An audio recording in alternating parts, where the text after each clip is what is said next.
Quel réglage pour la conception d'un fichier grand format sur Photoshop et Illustrator?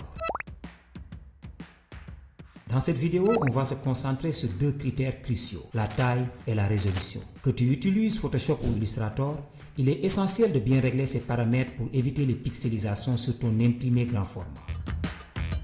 C'est quoi un grand format? Pour faire simple, un grand format en impression désigne un fichier ou un support de taille beaucoup plus grande que le format standard A3 qui est de 29,7 sur 42 cm. On parle ici de formats qui peuvent dépasser 4 mètres sur 3 mètres.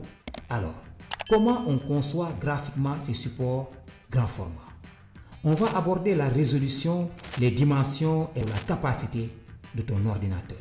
Il doit avoir une configuration minimale, au moins 8 Go de RAM, un processeur i5 et un disque dur 500 Go.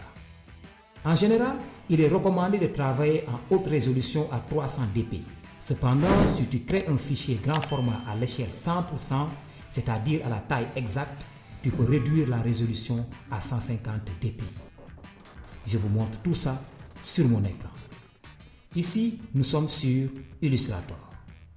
Pour commencer, il faut convertir vos dimensions en centimètres ou en millimètres. Personnellement, je préfère les centimètres. Pour faire ça, il suffit de se rappeler des bases à l'école élémentaire. Combien de mètres fait 1 centimètre?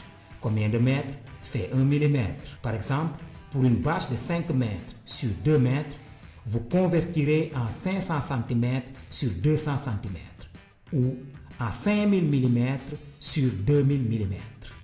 Une fois les dimensions converties, utilisez-les directement à l'échelle 100% avec une résolution de 150 dpi. Ici, vous n'avez pas réduit la taille du fichier, vous avez juste converti les unités. La résolution est passée de 300 dpi à 150 dpi, mais vous pouvez la laisser à 300 dpi si votre machine le permet. Utiliser les dimensions exactes peut être problématique si votre ordinateur n'est pas assez puissant. Alors, quelle est la solution?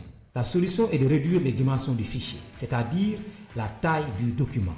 Au lieu de travailler avec des dimensions de 500 cm sur 200 cm, c'est-à-dire 5 mètres sur 2 mètres, vous pouvez diminuer à 1/2, 1/4 ou même 1/10 de la taille initiale. À 1/2, la dimension de la bâche sera 250 cm sur 100 cm. Vous avez réduit la taille à la moitié. En général, si vous réduisez la taille, vous devriez augmenter la résolution à 300 dpi.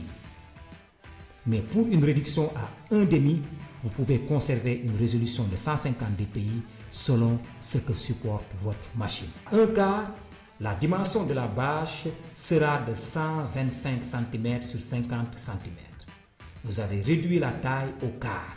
Dans ce cas, il est recommandé d'augmenter la résolution à 300 dpi ou même 600 dpi en fonction de la capacité de votre ordinateur. Si votre machine ne le supporte pas, restez à 150 dpi. À 1/10, la dimension de la bâche sera de 50 cm sur 20 cm. Vous avez réduit la taille au 10e. La règle générale veut que vous augmentiez la résolution à 600 dpi. Oui, c'est beaucoup, mais une résolution plus élevée signifie une meilleure qualité d'image.